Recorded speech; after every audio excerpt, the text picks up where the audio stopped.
My purpose here at Easterseals is to help my client to succeed in life, to push her line forward and reach that line, push her goals and reach that goals.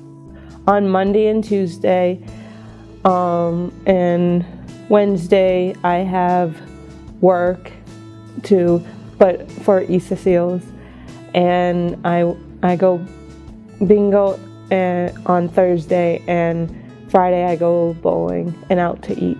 Fallon is able now to hold down her part-time job, her 2 part-time jobs. She's getting much better at when she gets stressed out or feeling overwhelmed. She's getting much better at looking at me, making eye contact, letting me talk her down or talking herself down. It makes me feel like I'm a new person because of Jaquelyn. I can do stuff that I never could do, and everything. All I did was sit at home and watch TV and not go outside and spend time with my friends. Now that I have Jaquelyn, I go to work and hang out with my best friends, and including Jaquelyn, because we're like really close. She's getting a lot more confidence. She's working on her communication with people, as having a conversation with people instead of just one-word answers. It's been a while, but she's like a person that I can look up to, that she makes my day every time I get into the truck.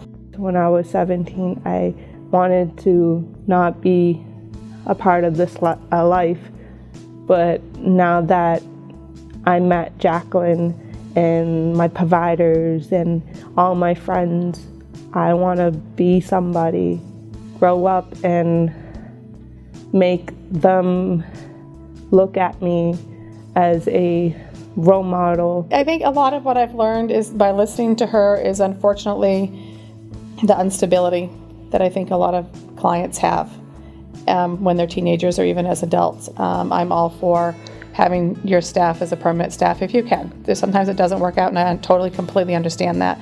They need stability. They need to be treated like everybody else. And unfortunately, not enough of that happens.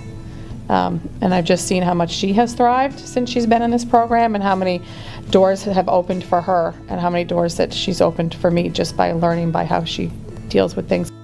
And this summer was the best summer ever because I spent it with her, I spent it with my friends, and I spent it with my providers. My job is to help her, and I want to keep her safe.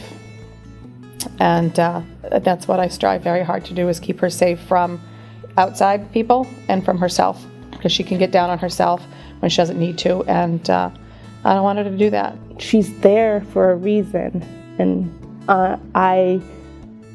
I wouldn't want to change anything about her, because she's one of my biggest role models.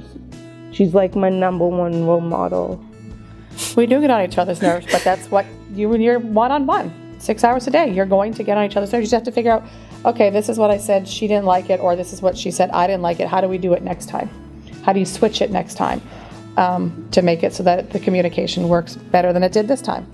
I'm only 22, so I have a ways to go, and with her and the team, and with all my friends and half of my family, I know I can thrive to make my life much better. Last year, the year before, was really terrible because I moved out, I had problems, but when I met Jaquelyn, I felt a friendship coming. When we met, I knew something was happening. Yeah, we had our ups and downs, but she's the reason I am here today. I love you.